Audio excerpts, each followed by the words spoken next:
Magandang buhay! So, magigisa tayo ng sibuyas at saka luya para sa ating chicken po ng mga Vietnamese.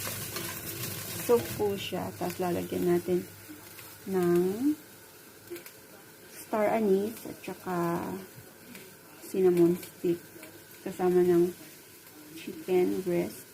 Ilalagay natin mamaya. Papakuluan natin ng almost 2 hours. So, lalagyan natin siya ng tubig mamaya.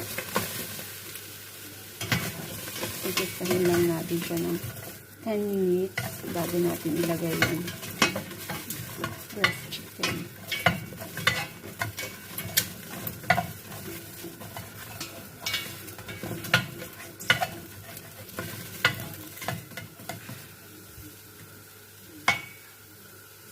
Lalagyan natin siya ng tubig.